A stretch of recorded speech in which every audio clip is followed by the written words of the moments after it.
The stress doesn't go away, but you can transform that stress into knowledge. And I believe that when women, but couples in general, when they fully understand all of the factors that are going into why they're not conceiving or not carrying to term, then they really get a different perspective of what they can do.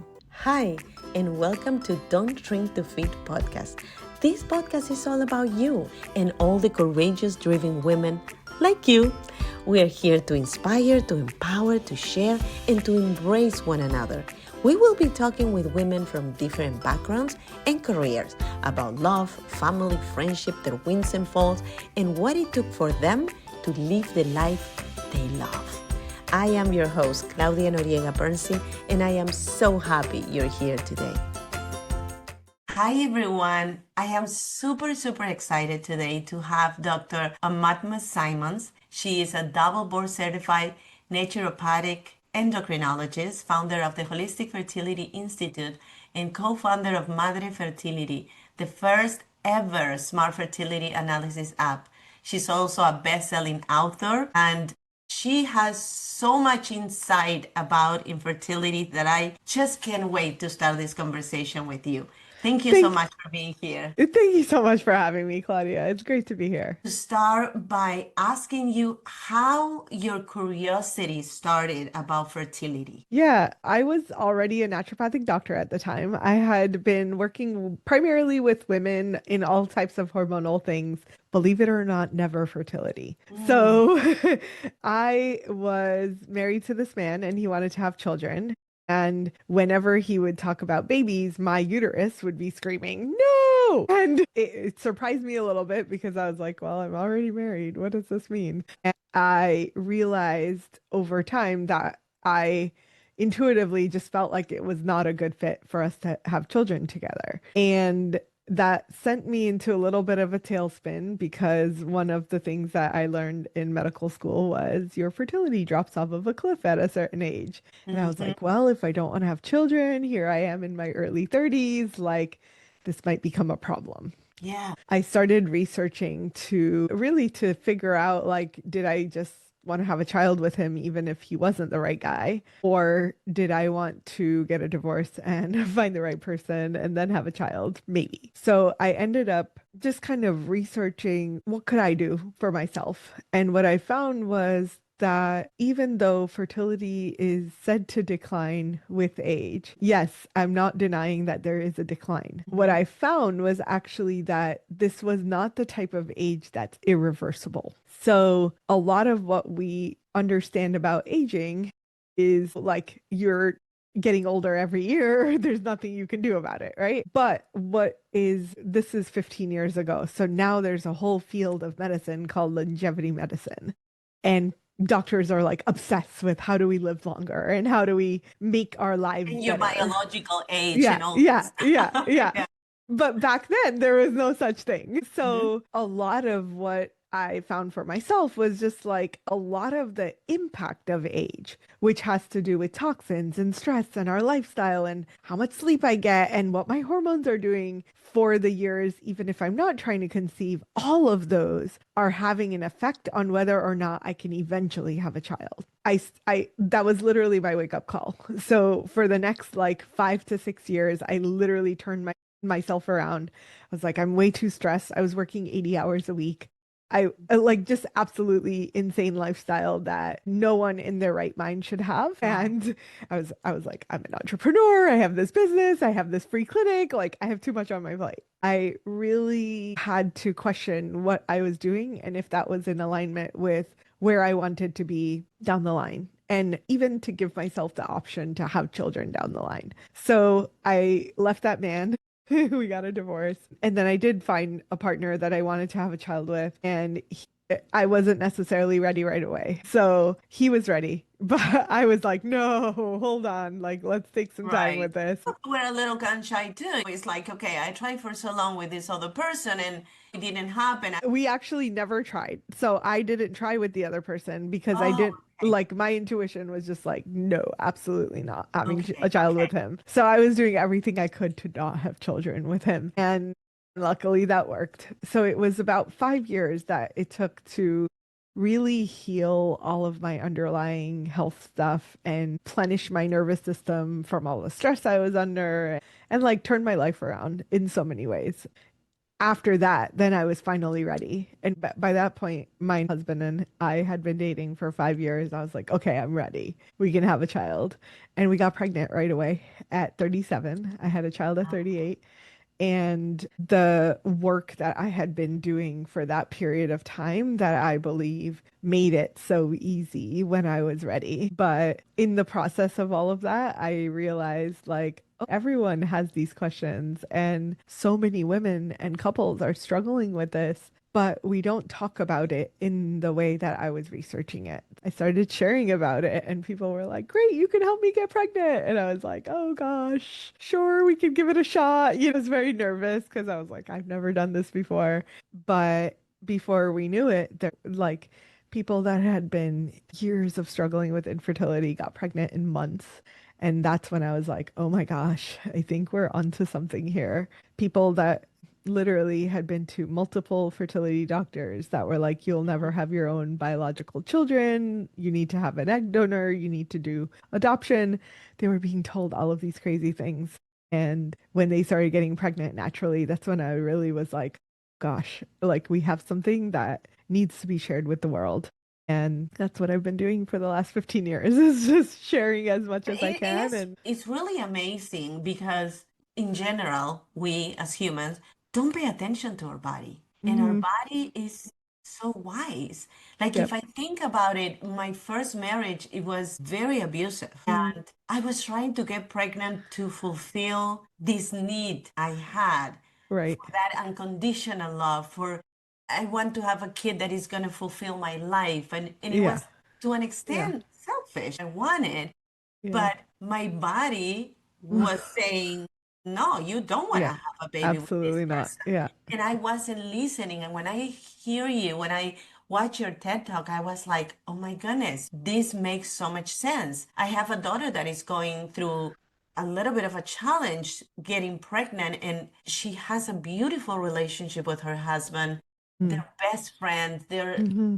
very together, very aligned. She medically looks perfect. She had endometriosis come back, but she had a laparoscopy. They cleaned her out.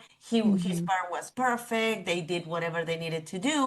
And then they go through the IVF and the baby doesn't stick. And she's like, why? What's going on? Why am I Yeah. not able to conceive? And there is other girls that didn't even want to get pregnant and boom, Hmm. they get pregnant. I mean, Yeah. I remember somebody that we knew had an abortion, and she felt like it's not fair. And here this girl just got a one night stand, got pregnant, and now she's having an abortion. Why she can have it and I can't?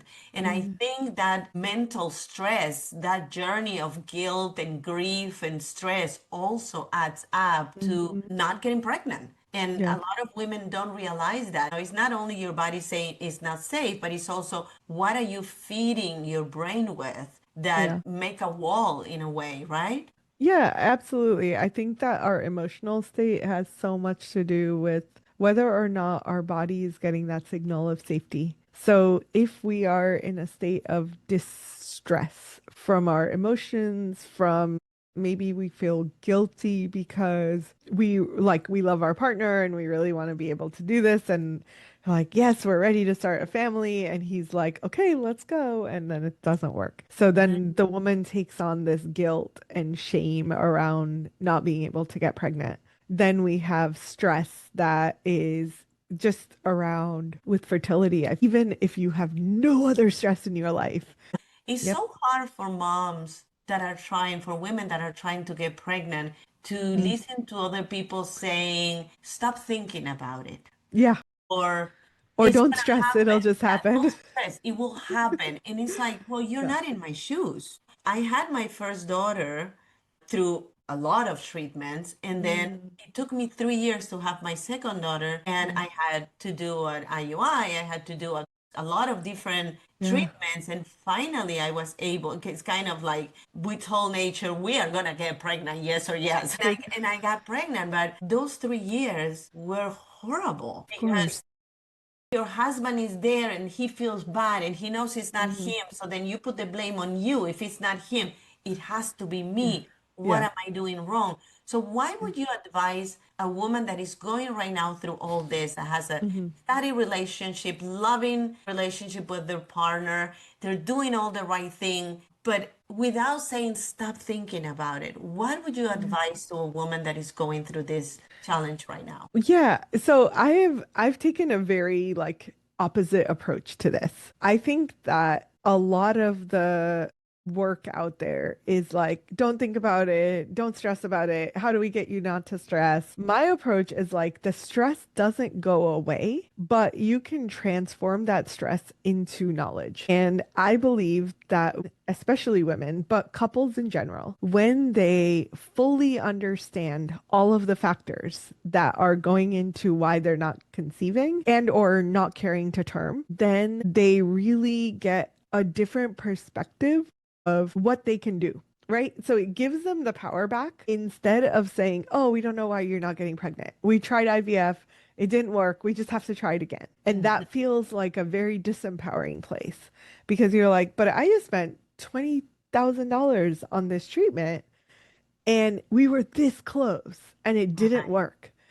And you're telling me we just have to do it again? Like it doesn't make sense, right? For a lot of people, that's what they tell me and I agree with that. Like to me, I want more than we just try it again and again and again. Like something has to change in the middle of us trying again to Mhm. ensure that it's going to stick the next time around. So for me, I believe that there are always underlying things that are going on when it's not working. Whether that is everything on the surface looks perfect, both sides are great, but I will tell you that what the level of analysis that happens in the fertility world, especially on the male side, is Mhm. very inadequate, in my opinion.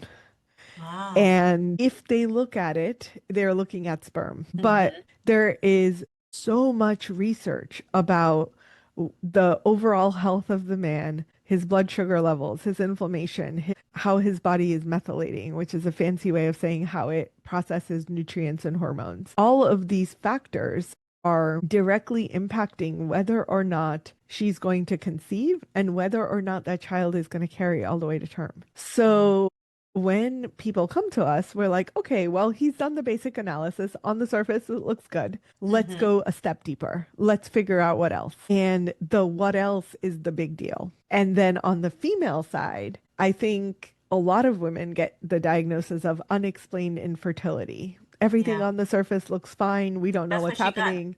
We Just don't know keep why. getting IVF is the solution. Like, get more IVF. It will eventually happen for you. And that's fine. If someone wants to spend 200 grand on doing IVF treatments, cool. That's a great approach. But the impact that it takes on your body, on your emotional health, on your financial health, those are all factors that should have people pause and say, is there something else that I could be doing? And when we get to that something else on the female side, there are about 15 factors that I think are extremely common underlying factors. And of course, two of them are the most common, PCOS and endometriosis. And with both of those, I think what gets missed is that there are underlying factors to those two things. So, endometriosis, for example, is inflammation. It's often represented or going alongside with gut inflammation, microbiome issues, vaginal microbiome. That's like the cutting edge in fertility right now. There are so many microbes that could be present in our vaginal tracts that directly are going to make it extremely impossible for implantation to happen. So these are factors that on the surface we can be like, oh my God, I have so many things going on. But underneath, it's like, oh, but these are all things you can do something about, right? Right. You can take care of all of these factors before you ever try to get pregnant again. And if it doesn't happen naturally, which usually it does, but if it doesn't happen naturally after that, you can still go to IVF and have it be successful the next time around. So now you've saved yourself from doing cycle after cycle after cycle, feeling like, oh my God, is it going to work this time? I just invested. Like, there's so much pressure riding on a $20,000 investment versus something that you could be doing that is A, overall helping support your body, B, you're feeling amazing, and C, you're like, oh, and it helps my fertility. Like, what? Let's do that. Right. So I think that it isn't so much like, how do we stop thinking about these things? Because it's very natural when the power is not in our hands to feel like, oh my God, is this ever going to work? Is it me? Is it this? Is it this? But once you know, I feel like those questions just dissolve because you're like, oh, I have some things, you have some things, let's work on this together. And now we're a team again, we're supporting each other, and we're working on this goal together. We have a very different relationship with each other and the future baby that we're about to create. There is no finger pointing anymore. Yeah, It's like there's this, no we are finger in pointing. this together. Yes, exactly. And like, it's not 100% of the time that the guys have something going on, Right. but it's very common. It's very, very, very common. Yeah, that even the male partner has something that Right. is Well, and affecting they their take it so outcome. personal, right? It's like, Yeah. it's not me. It's like if their value as a male is gonna decrease because you have something Yeah. that is not working the way it should be. Tell me how the lifestyle Yeah. affect that, like Mm. smoking, drinking, having enough sleep, eating too much fried food. I mean, Yeah. is that affecting any way? All of it is affecting. Literally, I would think about it this way. Is this choice that I'm about to make going to support my future baby and child and family? Hmm. Or is it taking away from that future? And every choice that we have the opportunity to make is either making it or breaking it. And of course, like, we're not going to be 100%. You're not ever not going to eat French fries, right? Like, it's Or have okay. right. But if your But goal is that, then you're going to be more conscientious yeah, about the choices you make yes. because you know that this can affect the sperm or it can Mhm. affect the lining of your uterus Yeah. or whatever it is Yes. that you need to be able to conceive. Yeah, exactly. So smoking is probably the worst thing that we can do. So cigarettes are literally the bottom of the bottom. And there's about 7,000 research papers alone on cigarettes and fertility in men, in women, and a lot of couples will say, "Oh, but I quit last year." I'm like, "Yeah, that's not good enough. It's going to take like 3 years for us to heal the damage that cigarettes have caused in your body. And that's 3 years with support. It's not 3 years of like, oh, it's just going to go back to normal someday. It's never going to go back to normal on its own. So cigarettes are like the worst thing that we can do for our bodies. The next is alcohol and marijuana. And those two have kind of a detrimental effect. I think that there's a place for like maybe a glass of wine here and there, but it cannot be a Excessive consistent thing. drinking. And a lot of men are used to drinking quite a lot. So that's a problem. Marijuana is a funny one because some guys are like, absolutely not going to quit smoking marijuana. And I'm like, yeah, let's wait and see what the sperm tests show. If it's affecting your sperm, I'm sorry, it's got to go. If it's Right. not affecting your sperm, I will let you have it once in a while. And the main thing that research shows is marijuana will cause low sperm motility or morphology. And those are two really big important factors on the male side. So if those come out clear, cool, you're fine. Go smoke your pot. It's fine. But if it doesn't come out fine, then we have a problem. On the female side, we don't have as easy of a way to test it. But Mhm. what the research shows is that marijuana has a negative effect on cortisol levels. So, Mhm. cortisol is a stress hormone. Cortisol will increase when we have high amounts of stress. And here is this thing that we think is helping us relax, right? Like most of the time, if Yeah. you smoke, you're like, oh, I feel so chill and mellow. But that little like palpitation that your heart It's a is doing, band-aid. that's the cortisol. So it is very detrimental on fertility because now you have a thing that's actually increasing your stress. It's the experience of stress and the hormones of stress, even if you don't feel it. Right. So that's going to have a negative effect. So those are the big ones that I get asked about a lot. In terms of, there's other factors that I think are playing a pretty significant role. Toxins are probably the biggest one out of that. And toxins are kind of these like low grade things that are going into our body. I think there are probably three big fertility ones. Plastic, which is literally everywhere in everything. So as much as we can eliminate, as much as we can buy, even if you go to Trader Joe's and you're like, I'm going to buy healthy food, and all of your vegetables are wrapped in plastic. So yes, you got vegetables. Yes, they're organic, but they're wrapped in plastic. So that is a problem. Didn't even think of it because we Yeah. go and buy organic, but we put it Yeah. in a plastic bag. Yeah. Yeah. And Exactly. I mean, this is like kind of wow for me because I was talking about my husband about plastic the other day, and he goes, "There is plastic in the ocean, there is plastic this," and I Yeah. go, "I know there is residues of plastic in the ocean, but the water of the ocean cannot have plastic." And he goes, "Yes, it can, Yeah, because it it has can. debris or whatever that is dumped into the ocean." And I was like, I There's didn't even realize that. there's a 7,000 pound of plastic island in the ocean, in the middle of our ocean. Yes, absolutely. The water can have remnants of plastic, but there are things we can do about it. So if it's your water supply, you are wanting to purify that water. If it's your food, then you are avoiding it wherever possible. I still go to Trader Joe's sometimes and I'll still buy vegetables from there sometimes because I'm like, oh, we don't get it anywhere else. It's organic. So then I buy it from there, but I'll take it out of the plastic as quickly as I can. It's not the ideal. But then you have the things that you have a lot of control over, which are going to Right. be things where your storage containers, right? Like you can convert those to glass. You can even convert now the lids that are plastic, you can convert them to bamboo if you wanted to. So we have a Yeah, lot because you of, have Tupperwares that yeah, are glass, but the cover is a plastic too. yeah, yeah. And if you don't want to replace all your covers, you can basically, this is what I do because we're not going to replace all of our lids. I have all glass Tupperware already.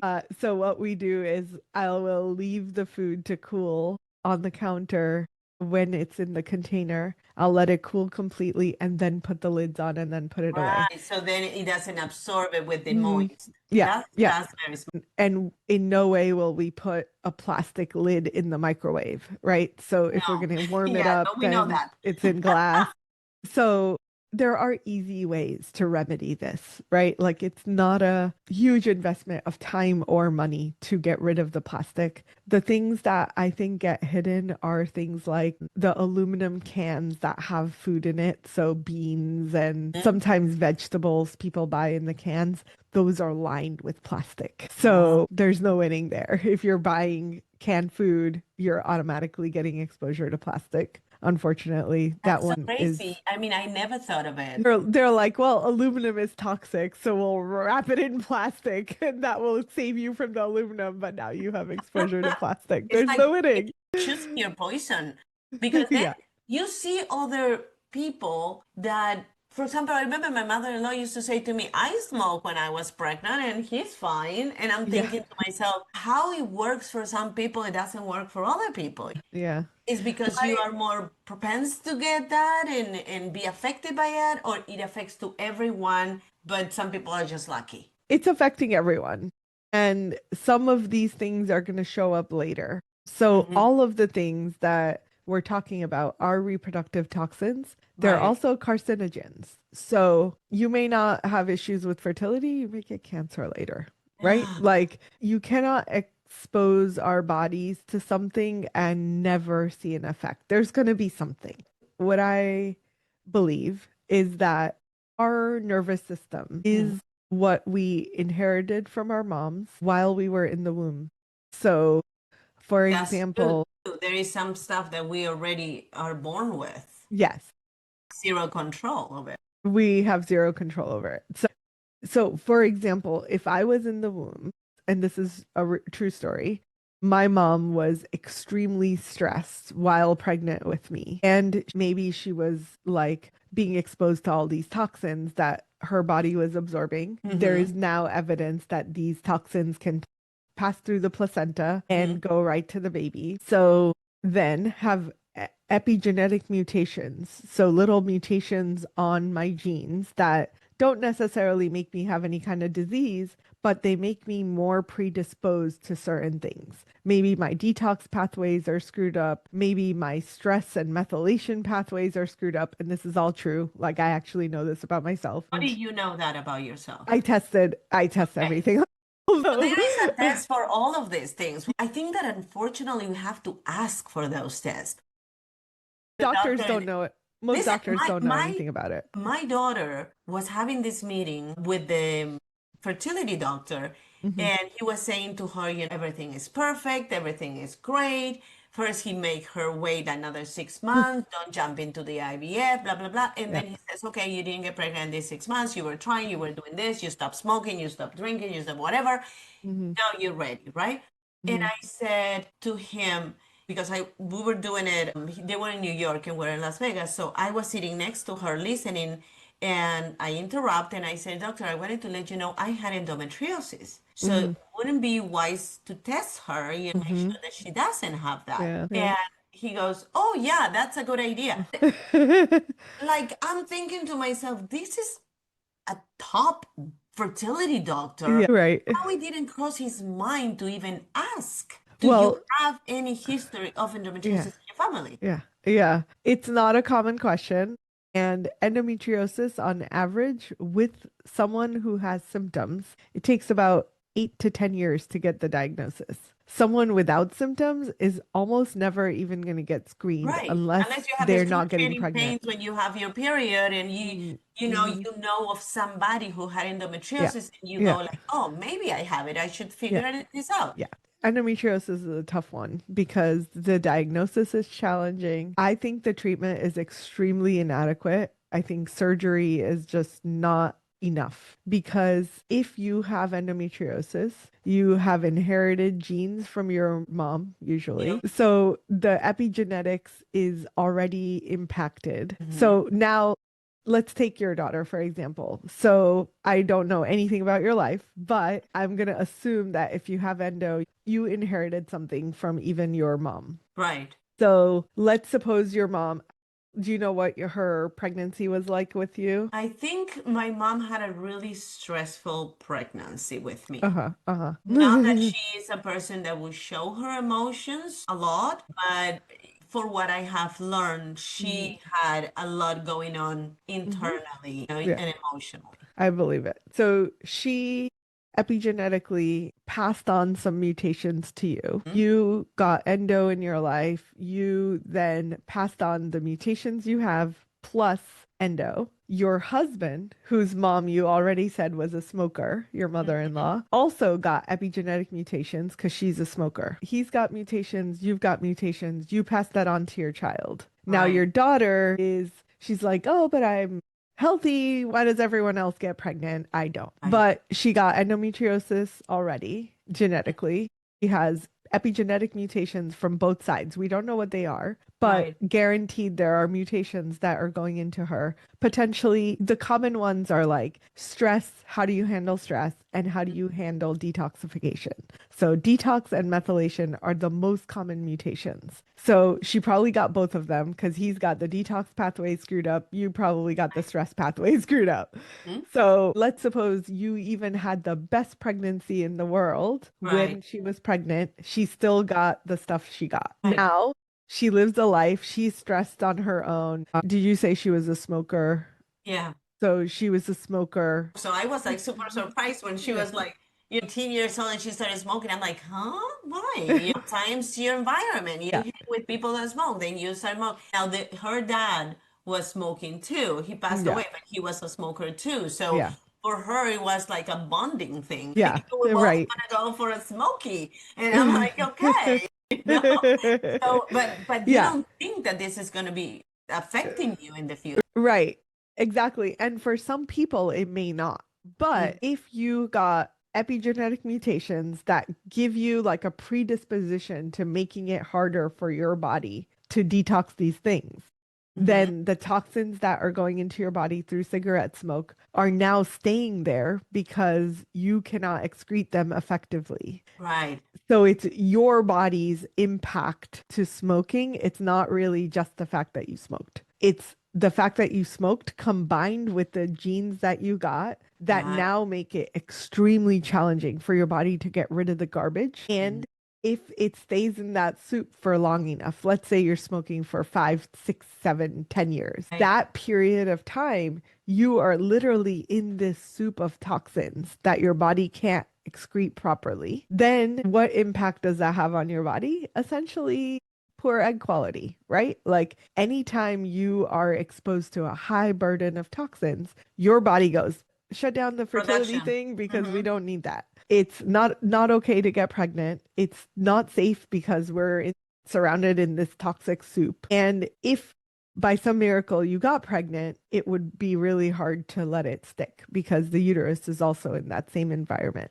So you have like the combination of genetics, what was happening in your lineage, all Mm-hmm. being passed down to you. And unfortunately, a lot of it is building up. So when your mother-in-law was having children, the Mm-hmm. likelihood that her epigenetics was screwed up is very low because cigarettes didn't exist for that much before then, Right.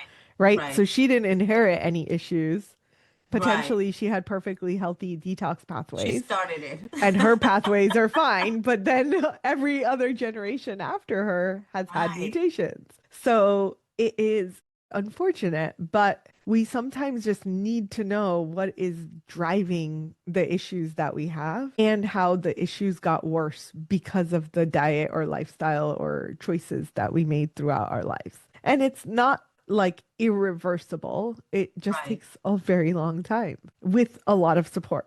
So it takes the knowledge of let's test to know exactly which mutations you Where you got. are, right, where you Yeah. are, so then we can give you a Mm-hmm. treatment or a plan that you have to follow so Yeah. you, in a way, detox your body so Yeah. you can make it safe for that baby. I So imagine it's different, but I mean, every, it's so hard to tell somebody that is on her is, well, you were smoking for 10 years, so now you have to wait another 10 to have a baby. yeah, no, I don't know how old she is, but like definitely by 38, 39, I start getting concerned. And that's not to say that we have a 44-year-old right now whose hormones look Hmm? so good that I have no concern about her getting pregnant. She has other reasons why they're not getting pregnant, but it's Right. not her hormones. So there are definitely people that are outliers, but I think that with your daughter in particular, it's like, do we want to do everything that we can as quickly as we can Mhm. because she may not have 10 years to just wait for the effects of the toxins to clear out when it can finally happen. So the way to speed it up is knowing what's happening, knowing what nutrients to give to fix it, Mm-hmm. and doing that for long enough that the body clears all of the crap out and can start replenishing and restoring egg quality, sperm health, all of the things that are going to make it much easier to get pregnant. So, what are the tests that somebody that is going through this roller coaster should have or should ask their doctor? Listen, I want you to look into this that you didn't Yeah. even think of. Good luck getting your doctor to do any testing that is outside of the conventional realm, right? Like what the doctor can do is genetic testing. So Hmm? they can She do did the the genetic basics. testing. She did Yeah. that. It was Yeah. all good, All good. Yeah. usually. Yeah. I've had two patients in the 15 years that I've been doing this that have actual genetic things. It's very uncommon, right? Like, Right. and those two couples, it's almost guaranteed that they need to get IVF. So what we do with them is like, okay, let's optimize everything and then you go get pregnant with IVF. And for both Right. of them, it's worked. Okay. So they both have healthy children because of it, but they needed to do the underlying stuff first. So they do the genetic Or test, and then yeah, what are the tests they should? that's it. So the conventional doctor will do genetics and they'll do hormone testing, and Mhm. that's pretty much it. On the functional side, what we do is first, it's urinary hormone testing. So we're looking at metabolites of key hormones to see how are your hormones processing through the steps that they should be processing, or are you creating more metabolites, less metabolites? With endometriosis, almost always they're creating a high inflammatory metabolite of estrogen, and that causes inflammation that's happening, making it really hard for conception to happen because of the inflammation. So we basically need to know which pathway is it that's screwed up, and we know how to fix it. So that's step one. Second is the cortisol stuff. So is your body producing too much cortisol, too little cortisol, not excreting the cortisol, or you don't have enough reserves, which is cortisone. It's a different hormone. So we can test all of that. We can test melatonin, which is another hormone, and melatonin is most commonly known for sleep. Right. But melatonin, interestingly, has so much research on fertility because it's one of the best hormones to help support egg quality. Not sperm, just egg. So you could go and take melatonin, but I believe that there is a difference between your body producing its own melatonin versus you taking it externally. So yes, sometimes like if someone has trouble sleeping, we will give them melatonin. But if they don't have trouble sleeping and they don't have enough melatonin, we will actually let their bodies make more melatonin. So we want to just give it the support to make it rather than have them supplement it. So melatonin is a key one. And I think of it as like the reproductive rejuvenator. It literally like goes in and like bathes all of the egg cells in nutrients that help it come alive. So love melatonin. That's the other hormone off of this specific test. And then the other things this test measures is neurotransmitters. So we want to see some of the metabolites of neurotransmitters, and we'll often see like, oh, they don't have enough serotonin or too much dopamine or too little dopamine. So these are all things that are regulating the nervous system and telling us whether it's safe or not safe. So we want to measure that. The second test that we do is a vaginal microbiome. And that's what we were talking about earlier, where if you have almost always, we've seen if you have endometriosis, you almost always have microbiome issues. And these microbes are causing local inflammation that make implantation challenging. So we want to get rid of that. We want to fix the microbes there. The third is going to be kind of our screening test for white blood cells, red blood cells, blood sugar, insulin, methylation. So we're doing like a surface level test to see, hey, do we need to do more toxin testing or epigenetic testing or microbiome and gut testing? So that screening test will tell us like which one is more important, because otherwise you can spend like $10,000 just on testing and it's still not be gonna like, work. oh my God, Right. so much Right. stuff. So we really try to like hone it in on which ones do we really need. So we'll go off of that. And then for someone with her history, it might make sense to do the epigenetic testing because that's one of the easier ways that we can tell like, oh, your detox pathways were screwed up. Let's really fix your detox systems to make sure that you're making the best quality eggs that you can make. How do you fix that though? So epigenetics, we're testing like, I want to say 600 or so genes that are like micro mutations. So these are not anything that cause disease. They're literally function tests. So the biggest example is something called MTHFR. You might have heard of that one. That's a methyl tetrahydrofolate reductase. So it's a specific enzyme that processes folic acid into the type of folate that our body can use. And folate is really interesting because it's one of the key nutrients for fertility. So if you don't have adequate folate, makes it very hard for the cells to multiply like they should and grow into a healthy human. So that folate deficiency or the defect in this pathway is crucial for fertility. 60% of the population has this defect. So if 60% of the population has a defect. That's so Pretty high. good chance. Yeah, pretty good Wow. chance that you have it. So we want to test And it. very good chance that a lot of people that are going through infertility doesn't even know they have Yes, it. yeah. And that's just one gene that is related to this methylation thing. So this gene is very crucial for fertility, and the fix is relatively easy. Mm. So most people are given folic acid, and that's what's in our prenatals. There's a lot of research on like you have to take folic acid to help support baby's health, baby's brain development, etc. But if you have this defect, you actually do not convert that folic acid into the active folate that the baby needs. And there's no research on this. So these pathways are new, the defects are new, like the amount of people getting these mutations is getting higher and higher. And the people that have the mutation are expressing it more because of diet, lifestyle, and nutrition. So you have nutrient deficiencies, you have food that's grown on soil that's garbage, it doesn't actually have the nutrients you need. So it creates this whole cycle that we are in right now. So if you have this mutation, the fix is as simple as take the activated folate instead of folic acid. So then Mm. instead of giving this high level nutrient that needs to convert through 5 pathways, you give it the thing that's already converted and it's ready to go. And it fixes Right. all of that It's kind of like a dysfunction. shortcut. Yeah, it's basically a shortcut. And that's just one of the 600 pathways that we're testing, right? So we want to know in general, we're not going to go and fix every single pathway. It's almost impossible because you give one nutrient here, you might throw off this other thing over here.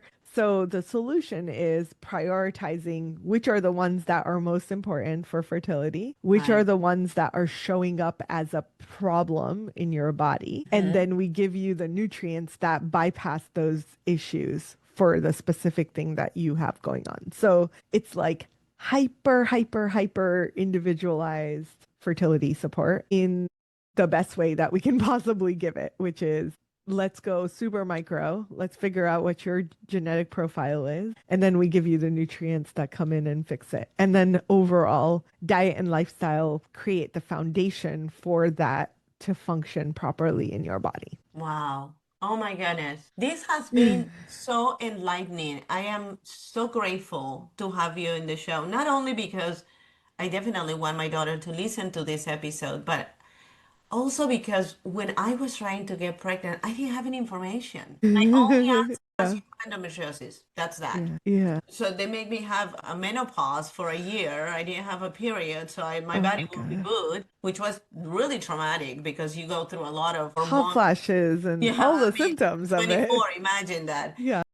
Yeah, the second time I had it, I'm like, I know you already. You again. A lot of women go through all these fertility traumas because they're Yeah. traumatic and you Yeah. get gun shy and you start imagining things. I think this time I am pregnant because my body feels this way or because I feel this that I never felt before. And we go into our brains, and then Totally. your period and it's another Mm. disappointment and you go Yeah. through the grieving of feeling maybe I should have done this or maybe I should have done that. Even Hmm. when my daughter was going through the IVF and they told her how many embryos she has and these are abnormal and you only have these ones left, and then she's feeling guilty for not taking the abnormals. And if God wanted me to have this baby, but the doctor doesn't want to do it with these embryos or whatever. So there is a lot involved. And I thank you so much for explaining this so clearly and so easy for people to understand.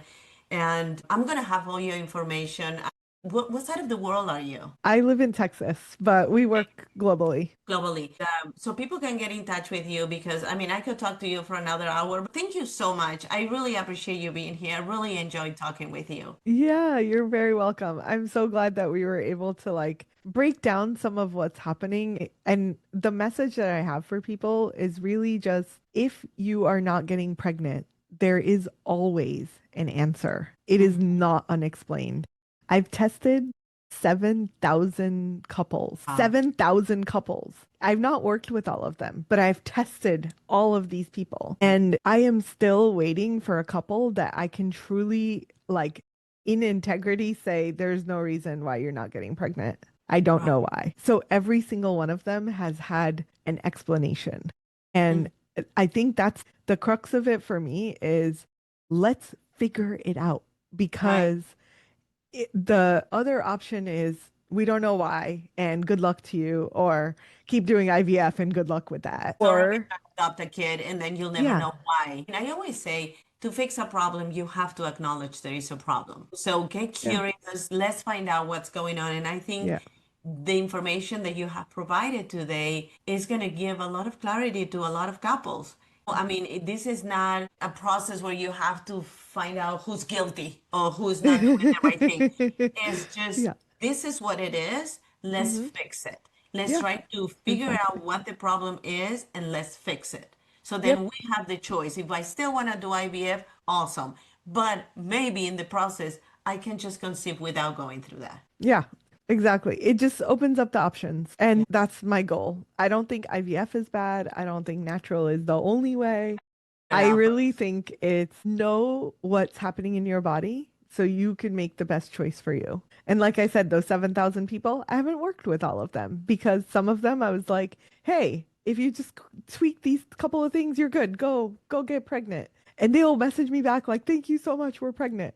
And then other people that I've said, hey, you really should work with us. Like, that's the only way to fix this. And they will say, no, we're going to go do IVF. We're going to go try this. We're going to go try that. And it doesn't always work. I feel like the more knowledge you have, the better choice you can make for yourself and your future family. And that's what it's about. Amazing.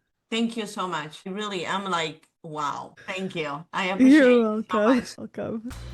Thank you all for listening to the Don't Shrink to Fit podcast. If you like this episode, please write a juicy comment below and subscribe to my podcast. Remember, we can only fly if we embrace each other. Until next week, be happy, be safe, and be kind to yourself.